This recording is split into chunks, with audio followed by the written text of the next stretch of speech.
Fear is not loud. It is silent. It creeps in when you least expect it, gripping your chest, tightening your throat, making every second stretch longer than it should. That's what it felt like inside the small pharmacy in Danvers that night. A normal evening. Just another shift. Until a man walked in, security cameras captured it all, the moment a man stepped inside. And everything changed. He wasn't rushing. He wasn't panicked. He moved with purpose, his footsteps steady against the cold tile floor. A gray hoodie. A black mask. A silver gun glinting under the bright fluorescent lights. Behind the counter, the pharmacist froze. Time split into two, the life he knew before this moment and the one that would come after. There was an after. Then the silence broke. A sharp command. A demand. A threat. The pharmacist's hands shook as he reached for the register, but the man didn't care about money. He wanted something else. Something locked away. The fear spread. A customer, crouching behind a shelf, held their breath, too afraid to move.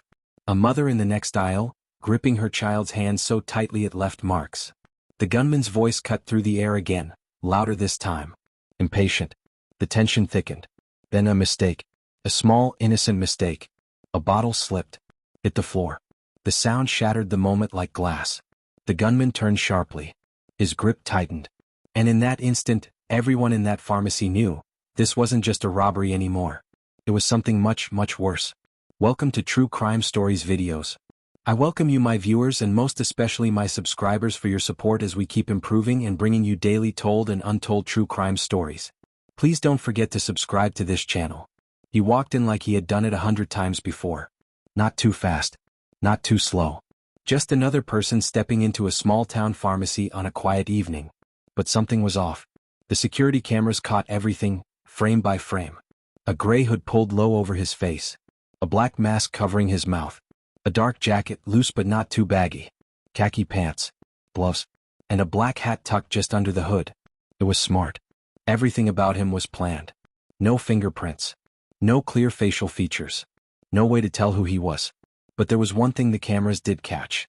His eyes. Cold. Focused. Empty. He didn't glance around. He didn't hesitate. He walked straight to the counter like he knew exactly what he was there for. And then, without a single word, he reached into his jacket. The footage slows down at this moment. A hand disappears into the dark fabric. A small movement. A slight shift in weight. And then, the silver glint of a gun. It wasn't rushed. It wasn't shaky. He didn't wave it around. He didn't shout. He just lifted it, pointed it. And that's when everything changed. The pharmacist saw it first. His breath caught in his throat. His hands froze. A customer, standing a few feet away, noticed the movement. Eyes widened. A step back. But the man in the gray hoodie didn't react. Didn't flinch. He just stood there, waiting. Then something strange happened. The footage shows him turning his head slightly. Not to the pharmacist. Not to the customer. But toward the door. Like he was listening for something. Or someone. And at that exact moment, the back door of the pharmacy, normally locked, shifted. Barely noticeable. Just the smallest movement. But it was there. And in that instant, one thing became clear. He wasn't alone. It took less than 5 minutes. 5 minutes to turn an ordinary evening into a nightmare. 5 minutes to leave behind a room full of shaking hands, racing hearts, and memories that would never fade. The cameras never blinked. They recorded every second. And when you watch it back, it feels even faster, like time was stolen along with everything else. The man in the gray hoodie never rushed. Never panicked. He raised the gun, pointed it straight at the pharmacist, and with a quiet but firm voice, gave his first command. Open it. 2 words. That was all. And that was all it took. The pharmacist's hands trembled as he reached for the register. But the man didn't care about money. He motioned toward the back, toward the locked cabinets. His voice never changed. Not loud, not angry. Just steady. Controlled. It was almost like he had done this before. The customer near the shelves pressed their back against the cold metal, trying to disappear. Their phone was in their pocket. They could call for help. But they didn't. Because they saw what happened next. The gunman turned slightly, just enough to remind everyone in that room that he wasn't just focused on the pharmacist. He saw them all. He was in control. No sudden movements. No heroics. That was the unspoken rule. And everyone followed it. The pharmacist fumbled with the keys, his fingers stiff from fear. Seconds felt like hours. Finally, the lock clicked. The cabinet door swung open. The man in the gray hoodie didn't reach for anything himself. He didn't move an inch. Instead, he tilted his head slightly, listening. Then, without turning around, he spoke. Hurry up. But he wasn't talking to the pharmacist. He was talking to someone else. And that's when the back door opened. A second figure stepped inside. And just like that, the robbery became something much more dangerous. He never looked back. The second figure had barely stepped inside when the man in the gray hoodie made his move. He turned, quick but controlled, heading straight for the back exit. No hesitation. No wasted motion. Like he already knew exactly where he was going. The security cameras in the storage room caught him for just a few seconds. His hoodie was still up. His hands were still gloved. But this time there was something different. The gun was no longer in his hand. It was gone. Tucked away. Dropped. Passed to someone else? No one could tell. And then, just like that, he was gone. The back exit door swung open, but it didn't slam shut. It didn't need to. Because out in the alley, in the darkness just beyond the camera's reach, someone was waiting. A car? A motorcycle? Maybe just a shadow moving fast between the streetlights. All the camera caught was the flash of movement. And then, silence. Inside the pharmacy, no one moved. The pharmacist's hands were still frozen on the counter. The customer near the shelves hadn't breathed in what felt like minutes. And the second figure? They were gone too. Vanished into the same darkness. Later, detectives would slow down the footage frame by frame. They would analyze every step, every shadow, every possible escape route.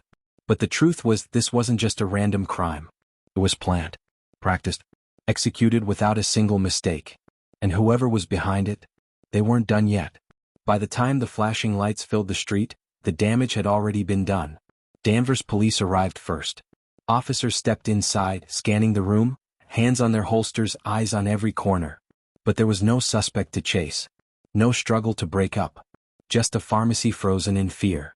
The pharmacist still gripping the counter. The customer still backed against the shelves. The quiet, heavy with the kind of shock that lingers long after the danger is gone. Within hours, the FBI was involved. The Boston division sent in their team, stepping past the yellow tape, past the shattered sense of security, past the invisible weight of what had just happened. This wasn't just a robbery. It was something more. Crime scene specialists moved in first, marking every footprint, every scuff on the floor. Detectives studied the security footage, their faces stiff, eyes locked on the screen. Watching the man in the gray hoodie enter. Watching the way he moved, the way he controlled the room. Watching the way he vanished. Then they watched it again. And again. Looking for something they might have missed. The FBI released a statement. We are actively investigating this incident alongside Danvers police. This was a calculated crime, executed in minutes, with a clear escape plan. We urge anyone with information to come forward. But behind closed doors, the conversation was different. Was this a professional? Someone who had done this before? Or was this something else? Someone desperate, someone reckless? Because there was one problem. Most professionals don't leave loose ends. And this one did. Investigators noticed it right away. Something small. Something easy to overlook in the chaos. One piece of evidence that didn't belong. And when they found it, the entire case shifted. This wasn't the first time. Not for this town. Not for this country. A pharmacy. A masked man. A gun. A robbery executed in minutes. It's a pattern that repeats itself over and over. Different cities. Different faces. But the same fear. The same destruction left behind. Pharmacies are easy targets. Small businesses. Fewer employees. No armed security. And behind the counter? Shelves stocked with high-value items, locked away but never truly out of reach. Some robbers want cash. Some want something else. But in the end, it's always the same. A crime that lasts minutes, yet leaves scars that never fade. Law enforcement has seen it before.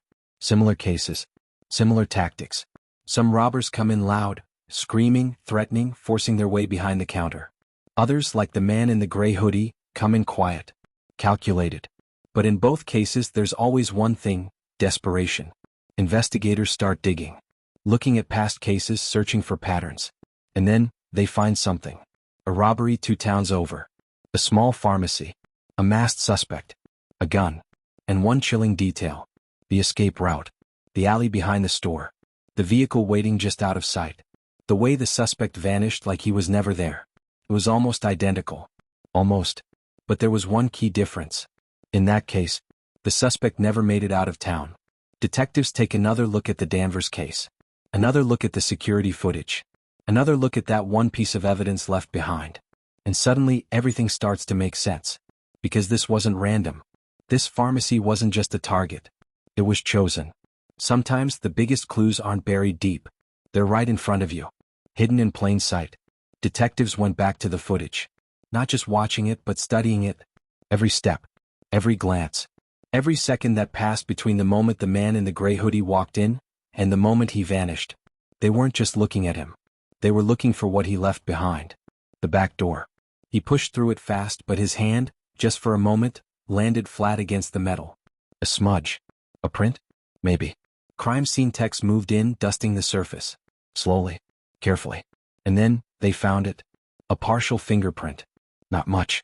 But maybe, just maybe, enough. Then came the eyewitnesses. Most people saw the same thing: gray hoodie, black mask, the flash of a gun. But one customer, the one near the shelves, remembered something different. The smell. Cigarettes. Not just on the man in the gray hoodie, but on the second figure too, the one who slipped in through the back, barely caught on camera. Two people. The same scent. Did they come together? Did they leave together? Then there was the black bag. Slung over his shoulder when he walked in. He didn't grab it from the store. He brought it with him. Like he already knew what he needed. Investigators zoomed in. The footage was grainy, but they could see the details. The material, the stitching, a small logo in the corner. A brand. A place of purchase. Something traceable. The pieces were coming together. The fingerprint. The cigarette smell. The black bag. Small details. Tiny moments. But together. They told a story. A story that was about to take a shocking turn. A man in a gray hoodie. A black mask. A gun. 4 days, that's all investigators had. A shadow moving through a crime scene. A figure without a name. But no one commits a crime without leaving a trail. No one vanishes without a past. The FBI's behavioral analysis team was called in. They studied the footage. His stance. His movements. The way he held the gun, not shaking, not hesitant. This wasn't random. This was controlled. Some criminals walk in blind, fueled by impulse. They make mistakes. They panic. But this man, he never hesitated. He knew where the security cameras were. He never turned his face toward them.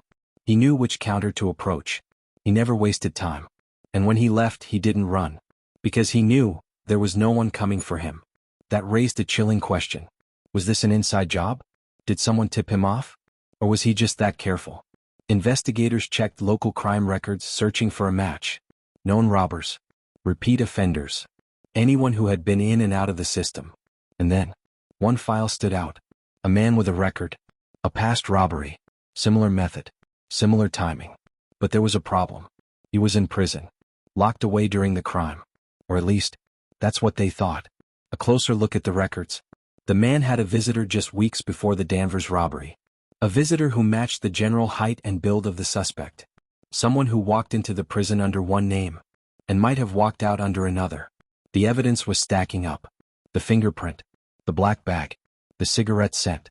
And now a name. A possible connection. But they needed proof. Something solid. Something undeniable. Because if they were right about this, they weren't just dealing with one man in a gray hoodie. They were dealing with something much bigger. A man in a gray hoodie. A robbery executed in minutes. And now, a town left searching for answers. The investigators have done their part. They have the footage. The fingerprint.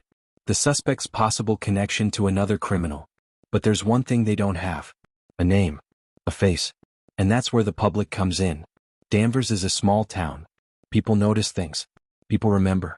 Maybe someone saw a man acting strange that night. Maybe someone recognized the black bag. The way he walked. The way he carried himself. Someone, somewhere knows something. Even if they don't realize it yet. The FBI releases an appeal. Do you know this man? They put up the images. The still frames from the security footage. The grainy shot of him pushing through the back door. They asked the public for tips. Anonymous. Confidential. One call, one message, could change everything. Because this isn't the first time a case like this has been solved by a single tip. In another town, another robbery, someone recognized a jacket. A familiar brand, a tear in the sleeve. That one detail led to an arrest. Another time, a simple phone call. A neighbor reporting a strange car parked outside for too long. That call led police straight to the suspect's door. It only takes one person paying attention. One person willing to speak up. But there's something else. Something chilling. The FBI isn't just asking the public to watch this footage. Because there's a chance. The man in the gray hoodie is watching too. Right now. Listening. Wondering if someone will recognize him. If someone will make that call. If his time is running out. A man in a gray hoodie walked into a pharmacy. In minutes he was gone. No name. No identity. Just a shadow moving through the night. And now, weeks later, the questions remain. Who is he? Where did he go? And will he strike again? The security footage gives us glimpses. The calm way he moved. The precise way he handled the situation. Not a single wasted motion. That's not something you learn overnight. Was he trained? Was this his first time? Or just the first time he got caught on camera? The FBI has their theories. If he was working alone, he could be anywhere by now. Maybe he slipped into another city. Changed his look. Maybe he's already planning his next move.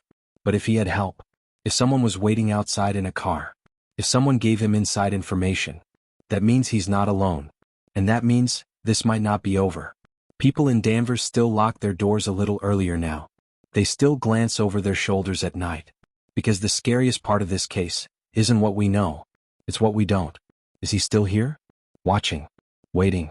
Or is he already long gone, blending into another town, walking into another store?